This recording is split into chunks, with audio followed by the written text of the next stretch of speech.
نحمده ونستعينه ونستغفره ونعوذ بالله من شرور أنفسنا ومن سيئات أعمالنا من يهده الله فهو المهتد ومن يضلل فلن تجد له وليا مرشدا أشهد أن لا إله إلا الله وحده لا شريك له وأشهد أن محمدًا عبده ورسوله بلغ الرسالة وأدى الأمانة ونصح هذه الأمة وجاهد في الله حق جهاده حتى أتاه اليقين وتركنا على مهجة البيضاء ليلها كنهارها لا يزيغ عنها إلا هالك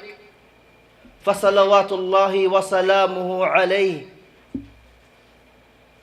أفضل الأنبياء والرسل وعلى آله وصحبه ومن تبعهم بإحسان ومن تمسك بسنته إلى يوم الدين ثم أما بعد فيا أيها الذين آمنوا اتقوا الله حق تقاته ولا تموتن إلا وأنتم مسلمون يا أيها الناس اتقوا ربكم الذي خلقكم من نفس واحدة وخلق منها زوجها وبث منهما رجالا كثيرا ونساء واتقوا الله الذي تساءلون به والأرحام إن الله كان عليكم رقيبا يا أيها الذين آمنوا اتقوا الله ولتنظر نفس ما قدمت لغد واتقوا الله إن الله خبير بما تعملون فإن أصدق الحديث كتاب الله وخير الهدي هدي محمد صلى الله عليه وسلم وشر الأمور محدثاتها وكل محدثة بدعة وكل بدعة ضلالة وكل ضلالة في النار. Ang lahat ng pagpupuri, pagdadakila, pagpapasalamat at pagsamba ay nauukol lamang kay Allah subhanahu wa ta'ala. Purihin natin si Allah. Sa Kanya lamang tayo humingi ng tulong at magpakupukup tayo sa Kanya mula sa kasamaan ng ating mga sarili at kasamaan ng ating mga gawain. Tunay na sino man ang gabayan ni Allah ay walang makapagliligaw sa Kanya at hindi na siya makatatagpo pa ng sino mang maggagabay sa Kanya. Ako ay sumasaksi na walang ibang Diyos na karapat dapat sambahin liban kay Allah subhanahu wa ta'ala. At ako ay sumasaksi na si Muhammad sallallahu alaihi wasallam ay ang Kanyang huling sugo at huling propeta na Kanyang ipinadala sa sangkatauhan. Mga kapatid sa Islam, matakot tayo kay Allah. Dahil ang pagkatakot kay Allah subhanahu wa ta'ala ay ang siyang habilin sa atin. Habilin ni Allah sa mga nauna hanggang sa uling tao na mabubuhay. Fa innaha wasiyatullah fil awwalina wal akhirin. Walaqad wassayna alladhina utul kitab an ittaqullah. At tunay na hinabilin namin sa mga nabigyan ng aklat na sila ay matakot kay Allah. Kaya tayo ay matakot kay Allah at huwag natin hayaan na dumating ang kamatayan na tayo ay hindi mga Muslim.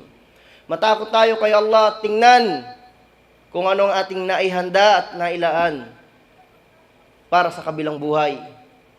Matakot tayo kay Allah dahil tunay na nalalaman niya ang lahat ng ating mga gawain. Mga kapatid sa Islam, sa mga araw at mga linggo na ito, marami sa ating mga kapatid ang nakatutok sa telebisyon at nag-aabang ng balita hinggil at may kinalaman sa nalalapit na eleksyon sa ating bansa. At sa bagay na ito, walang duda na ang mga Muslim sa ating bansa ay mayroong malaking papel at gampanin na dapat nilang tayuan at dapat nilang tindigan patungkol sa bagay na may kinalaman sa kanilang buhay at sa kanilang pagpapatupad ng mga kautusan ni Allah subhanahu wa ta'ala sa isang bansa na itinuturing na ang mga Muslim ay kaunti at minorya. Ngunit mga kapatid sa Islam, sa mga usapin na may kinalaman hinggil sa pagbabatas, mga bagay na may kinalaman sa pamumuno, mga bagay na may kinalaman sa mga pinamumunuan, at kung paano isa sa buhay ng mga Muslim ang mga pagbabatas ni Allah subhanahu wa ta'ala ay mga usapin. Mga usapin na kinakailangan sa bawat isa na mga naniniwala at nananampalataya kay Allah subhanahu wa ta'ala na pag-aralan ang pinakamaliit hanggang sa pinakamalaking detalye ng mga pagbabatas at mga bagay na may kinalaman patungkol rito. Dahil tunay na sa pagitan ng bagay na ito at pagtataglay at pagkakaroon ng tamang akida ay tulad ng hibla ng buhok na pagitan, na ang pagkakaroon ng pagkakamali patungkol dito ay maaaring humantong sa isang Muslim sa paglabas niya sa Islam. Patungkol sa bagay na ito ay may mga bagay na maaaring ang maapektuhan at madungisan at tuluyang masira ay ang pananampalataya at ang akida ng isang Muslim. Kaya't obligasyon ng mga namumuno mula sa mga kamusliman, mula sa mga may kaalaman at sa mga nabigyan ng otoridad upang pamunuan ng mga Muslim sa mga bansa na tulad ng Pilipinas, na ipalaganap at patuloy na paalalahanan ang mga kapatid nating Muslim patungkol sa bagay na ito, dahil tunay sa mga naririnig at nakikita natin ay mga pagsuway, pagsalungat, at nagiging minsan lantarang pagkalaban sa batas ni Allah subhanahu wa ta'ala.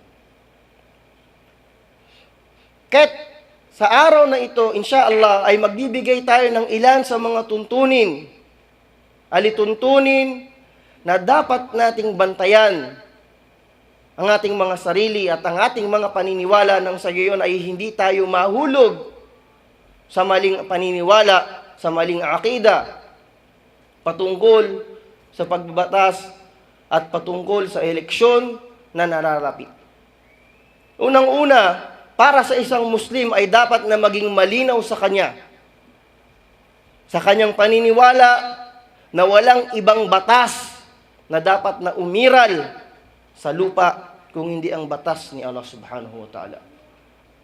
Ito ang unang bagay na dapat natin itanim sa ating mga puso at isipan. Dahil walang ibang batas ang dapat umiral sa kalupaan kung hindi ang batas ni Allah subhanahu wa ta'ala. Afa hukmal jahiliyyati yabghun. Ang hinahangad ba nila ay ang pagbabatas? Ang pagbabatas ng kawalan ng pananampalataya? Ang bagay na ito ay dapat na maging malinaw sa ating mga Muslim. Dahil ang paghahangad ng ibang batas na ipapatupad mo o isa sa buhay mo maliban sa batas ni Allah subhanahu wa ta'ala ay kufur o pagtanggi sa paniniwala at pananampalataya. Lantarang pagsalungat sa salita ni Allah subhanahu wa ta'ala. Kahit dapat maging malinaw ito sa atin bago pa tayo pumasok sa mga usapin ng politika. Ito ang unang-unang bagay. Kaya nga naman, sa sino man na mayroong ugnayan o naging obligado para sa kanya ang paglahok sa politika, ay kinakailangan na hindi mawala sa kanyang puso at isipan ang bagay na ito. At para sa pangkaraniwang Muslim, Hindi niya dapat ito malimutan dahil ang pagkalimot sa bagay nito ay pagkalimot sa dahilan kung bakit inobliga o inutos ni Allah subhanahu wa ta'ala ang da'wa at ang jihad na itinuturing na dalawang pakpak ng Islam. Kahit dapat maging malinaw sa atin ito mga kapatid sa Islam. Dahil si Allah subhanahu wa ta'ala ay nagsabi at inilarawan ang mga taong nagbagbigay ng batas liban sa batas ni Allah subhanahu wa ta'ala sa tatlong katangian na hindi natin naisin o hahangarin na tayo ay mailarawan na isa sa tatlo na ito. وَمَنْ لَمْ يَحْكُمْ بِمَا أَنْزَلَ اللَّهُ فَأُولَٰئِكَ هُمُ الْفَاسِقُونَ وَمَنْ لَمْ يَحْكُمْ بِمَا أَنْزَلَ اللَّهُ فَأُولَٰئِكَ هُمُ الْكَافِرُونَ وَمَنْ لَمْ يَحْكُمْ بِمَا أَنْزَلَ اللَّهُ فَأُولَٰئِكَ هُمُ الظَّالِمُونَ. Sinabi ni Allah subhanahu wa ta'ala sa Quran, at sino man ang magbaba ng batas na hindi sa kung ano ang ibinatas o ibinaba ni Allah, ay sila ang mga taong walang pananampalataya. Sino man ang magbaba ng batas liban sa batas ni Allah, ay sila ang mga tao mapang-abuso sa pamamagitan ng kanilang pagtatambal kay Allah subhanahu wa ta'ala. Sino man ang hindi magbaba ng batas liban sa batas ni Allah, ay sila ang mga taong naging mapag-abuso sa kanilang mga sarili. Kaya't mga kapatid sa Islam, ang batas ni Allah subhanahu wa ta'ala ang siyang dapat na umiral sa lupa, at ito ang akida ng isang Muslim. At ang paniwalaan natin na mayroon pang ibang batas na higit na mainam at mabuti ay isang uri ng kufur o paglabas sa Islam. Kaya't ang ating pakikilahok o ang ating partisipasyon sa politika sa ating bansa bilang mga minorya, ito ang unang limitasyon na dapat maging malinaw sa atin. Sa sino man na lalahok at maging sa ating mga pagboto, ay dapat maging malinaw na hindi ang paghahangad ng kung ano man ang kanilang isinusulong na batas, o hindi ang paghahangad o ang paniniwala na ito ang magiging kalutasan sa problemang kinakaharap ng mga Muslim sa ating bansa. Hindi ang paghahangad na ang uri ng gobyerno na kanyang isusulong ay ang pinaniniwalaan nating solusyon sa problema na kinakaharap ng mga Muslim, ang dahilan kung bakit tayo makikilahok o bakit tayo magkakaroon ng partisipasyon sa eleksyon na gaganapin. Kung hindi, ang dahilan ay tulad kung ano ang sinabi ng ating mga ulama, na sinabi nila na ang pagpapahintulot ng pagboto ay hindi dahil sa paniniwala na magiging maayos ang sitwasyon ng mga Muslim. Dahil tunay na sa mga kandidato na wala sa kanila ang Muslim, sa kaanumang kalagayan, ang mga Muslim ay nasa hindi magandang sitwasyon o kalagayan. Dahil ang pamunuan ng mga Muslim ng hindi Muslim ay isang itinuturing na musiba o pagsubok para sa atin. وَلَنْ يَجْعَلَ اللَّهُ لِلْكَافِرِينَ عَلَى الْمُؤْمِنِينَ سَبِيلًا. Sinabi ng Allah subhanahu wa ta'ala sa Quran, hindi nagbigay si Allah ng daan sa mga hindi mananampalataya na pamunuan ang mga Muslim. Kaya't sa anumang sitwasyon sa mga kandidato na hindi Muslim, ang kalalagyan nating mga Muslim ay hindi magandang sitwasyon. At hindi ito ang kalagayan na nais ni Allah subhanahu wa ta'ala para sa atin. Ngunit sa pagkakataon na ang mga Muslim ay minorya at wala sa kanila ang kakayahan o kapangyarihan, sinabi ng ating mga ulama, ang dahilan kung bakit tayo makikilahok o makikisali ay dahil sa isa sa mga itinuturing na pundasyon na sinabi ng mga usuliyin na akhaffud dararain.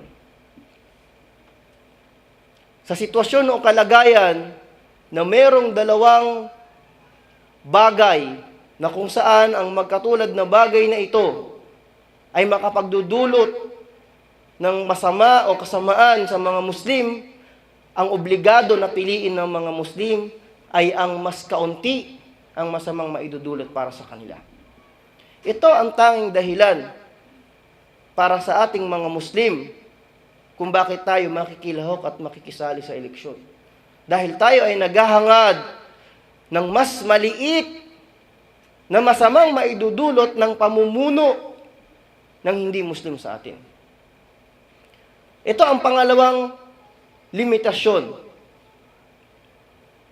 na nais nating ipaalaala at ipaunawa, ipaintindi sa ating mga kapatid na Muslim. Dahil hindi ang paniniwala natin na ang tao na ito na ating ikakampanya o ang tao na ito na isusulong natin ang kanyang pamumuno ay naniniwala tayo na mapapabuti o ito ang nais ni Allah subhanahu wa ta'ala para sa atin. Kung hindi ang dahilan ay dahil naghahangad tayo ng mas maliit na masama o kasamaan na maidudulot ng kandidato na ito para sa mga kapatid Muslim. Halos nagkaroon ng pagkakasundo ang mga ulama sa makabagong panahon sa pagpapahintulot ng pagsali ng mga Muslim, mga minor, kung saan sila ay minorya sa isang bansa sa eleksyon, at nagkasundo rin sila sa dahilan na ito. Sa dahilan ng akhaffud dararain o ang mas mababa, mas maliit o mas magaan na kasama na maidudulot upang suportahan natin ng isang kandidato. Ngunit mananatili dapat sa ating mga paniniwala at puso na ang batas ni Allah subhanahu wa ta'ala ang dapat na umiral sa lupaan. Sinabi ni Allah subhanahu wa ta'ala sa Quran, "Inna Allah ya'murukum an tu'addul amanati ila ahliha wa idha hakamtum bainan nasi an tahkumu bil 'adl." Tunay na ang mga Muslim at kahit ang mga hindi Muslim ay naghahangad ng katarungan. Kaya't ang pagpili ng mamumuno sa kanila ay isang obligasyon at responsibilidad na dapat nilang punan. At sila ay tatanungin ni Allah subhanahu wa ta'ala sa bagay na ito dahil ang pagboto ay itinuturing na pagsasaksi natin sa isang tao kung bakit natin siya napili. At ang shahadatuz zur o ang pagsasaksi sa isang kamalian ay itinuturing na napakalaking kasalanan na ito ay halos isinunod ni Allah subhanahu wa ta'ala sa bigat ng kasalanan na ito sa shirk o pagtatambal sa Kanya. Kaya't ang bagay na ito ay amana. Ang bagay na ito ay pinagkatiwala ni Allah subhanahu wa ta'ala sa atin at responsibilidad ng bawat individual. Dahil ang pagboto ay itinuturing na pagsasaksi at ang pagsasaksi sa kamalian ay itinuturing na shahadatuz zur na napakalaking kasalanan. Kaya't ang pagbili o pagbenta ng boto, ang pagboto dahil sa personal na interes, ang pagboto dahil sa tulong na ibinigay, gayong alam mo na ang kandidato na ito o ang tao na iyong susuportahan ay hindi magiging makatarungan, ito ay itinuturing na shahadatuz zur o napakalaking kasalanan. Sinabi niya, "Inna Allah ya'murukum an tu'addul amanati ila ahliha." Tunay na si Allah ay nag-utos sa inyo na ibigay ang mga pinagkatiwala sa mga nararapat. Wa idha hakamtum bainan nas, at kung kayo ay maghusga sa pagitan ng mga tao, an tahkumu bil 'adl, na kayo ay humusga sa kanila ng may katarungan.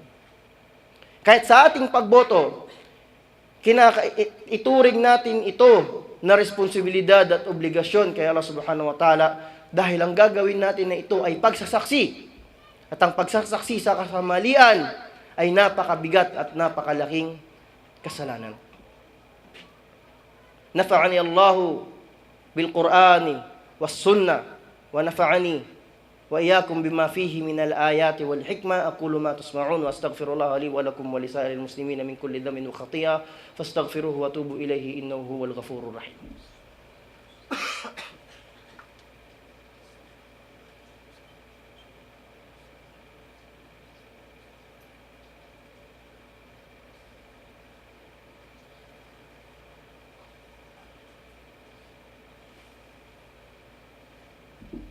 الحمد لله رب العالمين والعاقبة للمتقين ولا عدوان إلا على الظالمين والصلاة والسلام على نبينا محمد وعلى آله وصحبه أجمعين وسلم تسليما كثيرا ثم أما بعد.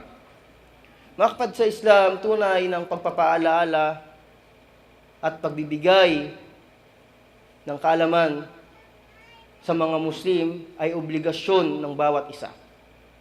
At mas lalong nagiging malaki at mabigat ang obligasyon na ito sa mga nabigyan ni Allah subhanahu wa ta'ala ng tungkulin at otoridad sa mga Muslim. Kaya't para sa mga namumuno mula sa mga ulama at mga kinikilalang leader ng mga Muslim, obligasyon nila na bigyan din ng tamang kaalaman ang mga pangkaraniwang Muslim sa kanilang paglahok at pagsali sa mga gawain at aktibidades ng nalalapit na eleksyon. Hindi ang pagsulong o ang pangangampanya para sa mga kandidato ang prioridad, kung hindi ang pagbibigay ng tamang kaalaman sa mga Muslim hinggil sa mga tamang pagbabatas at alituntunin ng bagay na ito. Dahil tulad ng nabanggit at naturan natin kanina na mayroon gabuhok lamang o hibla ng buhok sa pagitan ng bagay na ito at pagtataglay at pagkakaroon ng tamang akida. Kaya nga naman, ang ating mga ulama sa kanilang pagbibigay ng pahintulot sa mga Muslim na makisali sa eleksyon o tumakbo sa mga posisyon, ay nagbigay sila ng kondisyon na kinakailangan na ang tao o ang Muslim na papasok dito ay yaong matatag sa kanyang paniniwala, matatag sa kanyang pananampalataya, at mayroon siyang sapat na kaalaman dahil ikinakatakot para sa sino mang Muslim na pumasok sa politika na ito. Ikinakatakot para sa kanya ang mahulog sa patibong ng syaitan at tuluyang kainin ng sistema ng politika na hindi politika ni Allah subhanahu wa ta'ala o hindi ang batas ni Allah subhanahu wa ta'ala. Kaya't hindi nararapat para sa isang Muslim na mahina ang kanyang pundasyon, mababa ang kanyang kaalaman, na humarap sa mga Muslim at siya ang mamuno sa mga gawain ng politika o gawain na tulad ng eleksyon. Hindi para sa pangkaraniwang Muslim ang humarap sa mga kapatid niyang Muslim at manghikayat sa gawain na ito, dahil tunay na obligasyon ito ng mga leader at mga ulama ng mga Muslim. Dahil sila lamang ang makapagbibigay ng tamang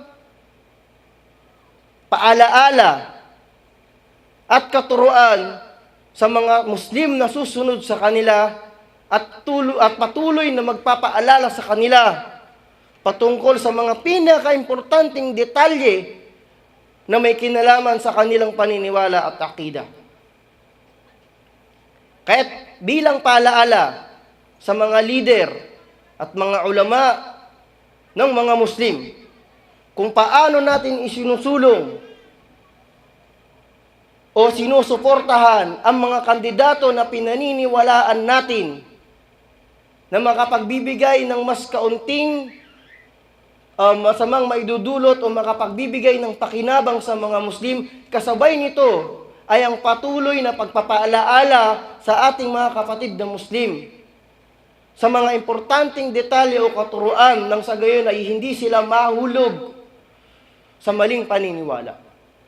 Ngunit kung ang ating gagawin ay magpo-focus tayo at ang prioridad natin ay ang suportahan at tulungan ng kandidato na ito at nakalimutan natin ang mas malaking obligasyon natin sa mga Muslim, tunay na walang magandang kinabukasan sa hinaharap ng mga Muslim sa bansa natin na ito.